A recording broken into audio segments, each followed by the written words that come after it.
man's in London, we've got Fire on the TV. It's not like nobody don't know who we are. You've got Gets, you've got Big Nasty, you've got everyone that I've mentioned, yeah, already performed. But you're saying that they're not going to feel us.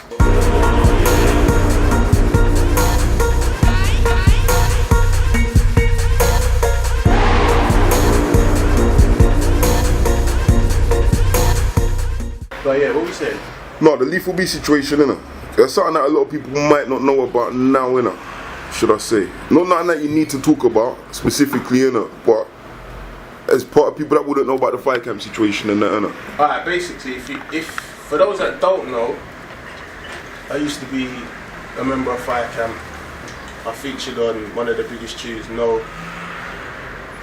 Done various other stuff with them, but to break things down, I left in 2008, and that was a decision that I made in myself, and I decided that in order for me to better myself and achieve things off of my own back, I needed to leave the team and do my own thing. And to be fair, most of the man then was cool with that. They understood where I was coming from, and I'm the sort of person that always had to keep things 100. And with Lethal, I just felt that we weren't on the same sort of levels. Like, he was always someone that was in control of a lot of things that had to do with Fire Camp. So when it was like, for instance, we had a show in like Islington, we was doing a Westwood show, and Lethal had like his tour. He brought Ghetto, Big Nasty, Skinny Man, N-Dub before they blew big time. A few other people, but he didn't book Fire Camp. So I'm saying, he's got a tour, but he ain't booked his own team, his own crew. What's that saying? And these times we had tunes out, like the moment that we had this show at Westwood, we had Fire out, and Tuesday Tim Westwood said, yeah, he wants us to come down and perform it. So we weren't even going there to perform on Lethal's tour show. So already I was thinking things.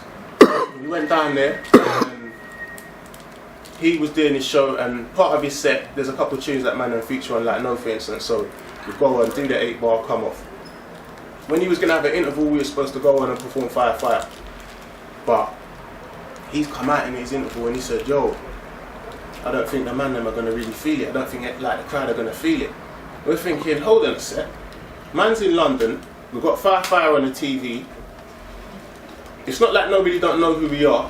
You've got Gets, you've got Big Nasty, you've got everyone that I've mentioned, yeah, already performed. But you're saying that they're not going to feel us. So man's thinking, okay, cool.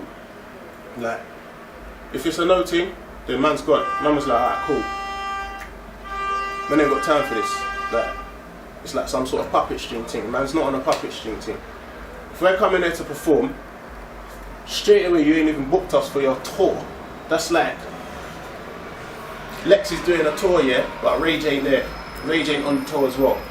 Like, you're going to be thinking, that don't make sense. Do you get me? Do you know what I'm trying to say? Mm-hmm. So we've gone there because Westwood's hollered us to go there. And you're trying to say that the crowd ain't going to feel what we're doing. Yeah, you tried to par it off basically. And I was like, you know what? Cool, you man can do your thing. I'm not on this party.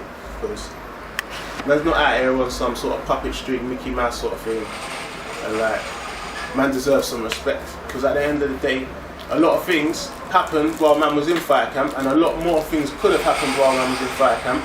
But egos and people thinking that they're bigger than what they are and thinking that they're special fucked things up really and truly. And the worst thing about it is, a lot of them to me was man them, but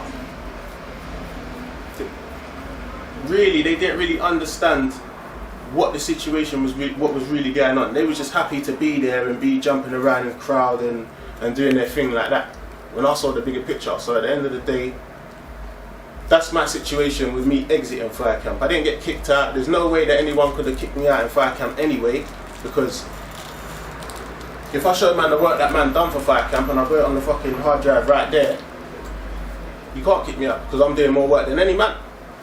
So when man say that, I'm just like, cool, whatever, innit, rejects, all that talk, because when you draw the line, none of them man can chat to me like that. Musically, it's a different thing, and anything else, then it is where it is, innit.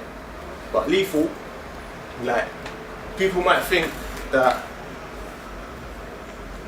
man's got a grudge or man's bitter about things. I'm cool, like, man know I'm out here doing my thing. At the end of the day, realness prevailed in that situation. And I'm on one side, you're on the other side. And everyone can see what side you're on. Everyone can see what side I'm on. So it's normal, innit? Like, the war dub that I done, that was just a reminder to let people know, but just to let people know that, bam, man's not sitting out here doing nothing. Like, the levels are high. If any man thought they was on the same level as me, they would have said something. Because listening to that, and if I spray the bars, like, you understand that there is substance to what I'm saying. It's not some Mickey Mouse riddle made up. The man's talking a bag of hype, but none of it's true. Like, it's real shit that man's talking about. So none of them man can talk up. So we leave it at that.